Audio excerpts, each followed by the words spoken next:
Good afternoon and welcome to the Windsor Star's Net News at Noon. I'm Craig Pearson with Don McArthur, bringing you the best from the paper and the web. Well, today's front page headline says it all. Soaring hydro bills predicted. A new study for the Canadian manufacturers and exporters suggests that we'll all be paying more than 40% more for hydro by 2015. And we should remember that residential customers here are already paying 17.7% more since just this spring, thanks to rate hikes and the HST. Insanity.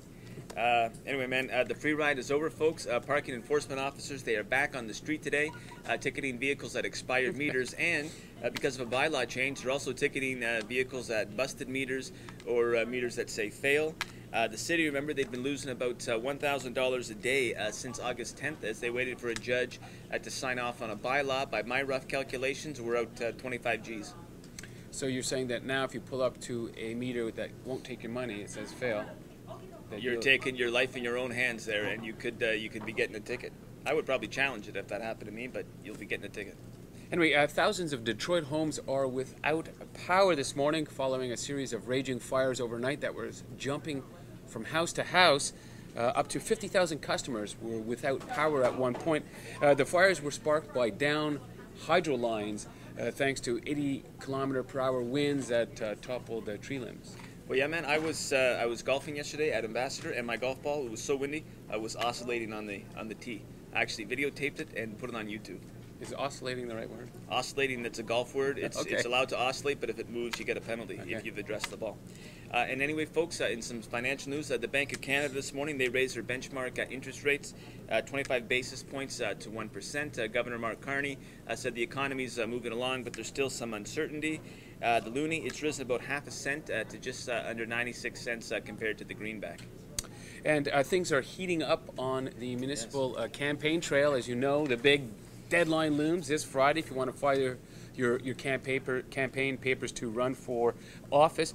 Mayor Eddie Francis is kicking off his campaign this Sunday between 1 and 3 p.m. at his campaign headquarters in the 2900 block of Dougal Avenue. Yeah, and Rick Limoges, his chief contender by most accounts, is hosting his meet and greet a day early on Saturday. That's beginning at 10 a.m. at his campaign headquarters in the 4800 block of Tecumseh Road near Pilette. Now Limoges, of course, he's still waxing Francis in the old Facebook friends fight there.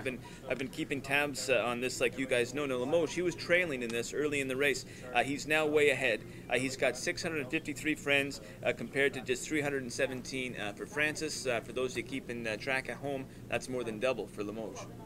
And for those of you at home, a couple of blogs to check out on our site. Bob Duff has written about the global reach of the Spitfires, and Monica Wolfson, who's back with a vengeance from her maternity leave, is writing about how drivers need to learn to share the road with cyclists. Yeah, and Sonia Pusic, she was at it again today, folks, owning the front page with another compelling piece about gaps in Ontario's healthcare system. Today she's writing about West Laporte, of course, who's battling leukemia in a U.S. hospital, says he'd be dead if it wasn't for the U.S. healthcare system. And remember, if you have stories about Ontario's healthcare system, if you got something you want to get off your chest, send an email to Sonia. That's at Spuzic, S-P-U-Z-I-C, at thestar.canwest.com.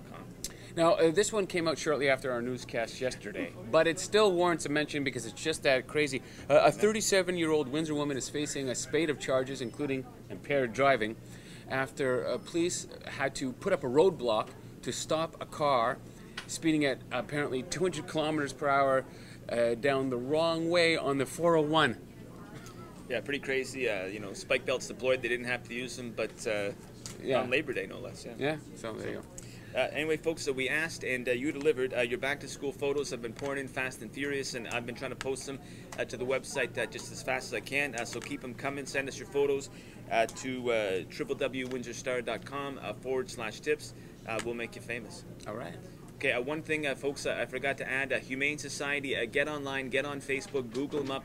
They need your vote in some sort of a Pepsi contest. They're in number 2 now, just like that Monopoly game thing for the Humane Society. So get online and vote for them. Online and on your porch, we are the Windsor Star.